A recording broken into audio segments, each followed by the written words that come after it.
दोस्तों नमस्कार, हलचल अयोध्या समाचार में आपका स्वागत है। आपको ताजा तरीन खबरों से अवगत कराने के लिए मैं प्रियंका तिवारी। अयोध्या जिले में बीकापुर तहसील के रामपुर भगल स्थित सागरपुर गांव में बाबा भीमराव अंबेडकर के 67वें परिनिर्वाण दिवस पर डॉक्टर राजेंद्र प्रसाद विकास समिति के बैनर तले बाबा भीमराव अंबेडकर और डॉक्टर राजेंद्र प्रसाद के चित्र पर धूप दीप और माल्यार्पण कर डॉक्टर राजेंद्र प्रसाद विकास समिति के अध्यक्ष समाजसेवी अधिवक्ता हाईकोर्ट लखनऊ सुनील कुमार श्रीवास्तव द्वारा कंबल वितरण का आयोजन किया गया। कंबल पाकर गरीबों के चेहरे पर दिखी खुशी। बीकापुर से वरिष्ठ पत्रकार अशोक कुमार वर्मा बतौर मुख्य अतिथि रहे मौजूद।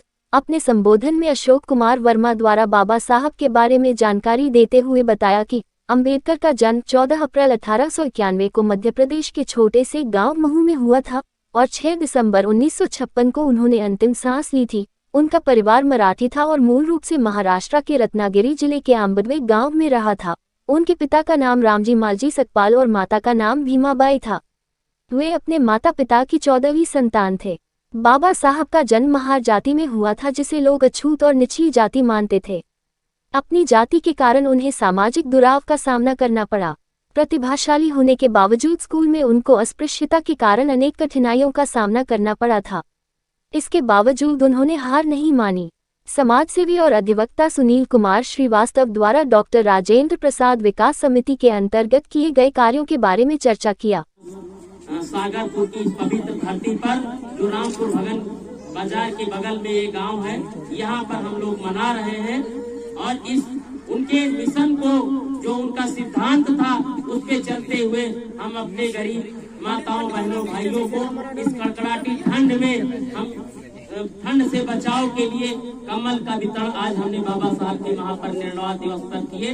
ये कार्यक्रम हमारा कई दिनों से चल रहा है और ये 31 जनवरी 2024 तक ये निरंतर चलता रहेगा और 27 अक्टूबर से प्रारंभ हुआ, 31 जनवरी 2024 तक चलता रहेगा।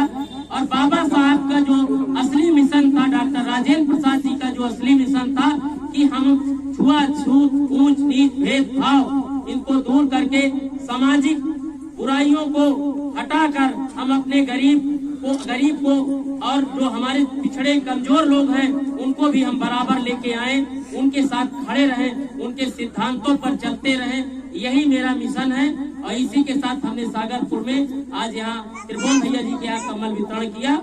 और मैं चाहता हूँ कि आप लोग अगर हमको अपना भाई बेटा कुछ मानते हैं तो अपना दोनों हाथ उठाकर हमारे सर पे रखकर आशीर्वाद दे दीजिए और उसके बाद हम बाबा साहब को अमर रहे का नारा करेंगे। कार्यक्रम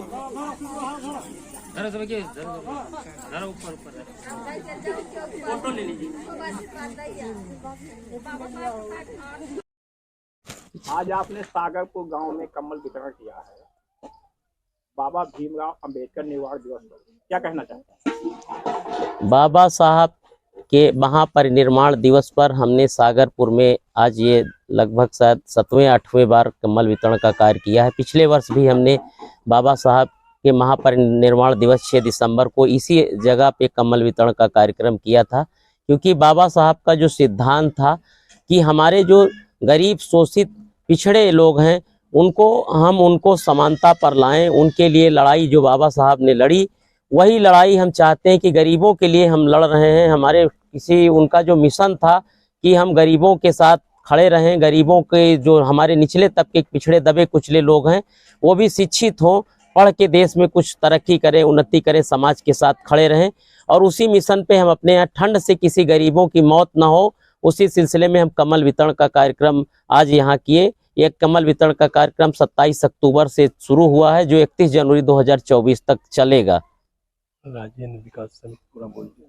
और राजेंद्र प्रसाद विकास समिति के बैनर तले ये कार्यक्रम हो रहा है। उस समिति के हम अध्यक्ष हैं। समाज सेवी के तौर पर हम काम कर रहे हैं। सुनील श्रीवास्तव मेरा नाम है। मैं माननीय उच्च न्यायालय लखनऊ में वकालत भी करता हूँ। वकालत के साथ साथ समाज सेवा करता हूँ। समाज सेवा में मैंने लखनऊ में जो समिति का गठन किया 2009 में, तब से हमने तमाम समाज के लिए काम किया। पहले हमने तमाम निःशुल्क हेल्थ कैंप लगवाए, विचार गोष्ठियाँ तमाम बड़े महापुरुषों पे मैंने करवाई। इसके अलावा गरीब कन्याओं का वैवाहिक कार्यक्रम किया। कोरोना काल में N95 15,000 मास्क, 15,000 सैनिटाइजर वितरण किया। लगभग 31,000 साढ़े 31,000 कम्बल का वितरण हो चुका है। अपने लक्ष्य जो अभी है 1 लाख का है, लेकिन अपने पूरे जीवन काल में 10 लाख कम्बल वितरण का लक्ष्य हमने बाबा साहब के चरणों को वंदन करते हुए, उनको नमन करते हुए हमने गरीबों में रखा है। इसके अलावा मेडिकल में हमने करीब 3,500 लोगों का इलाज लखनऊ में ले जाकर कराया है।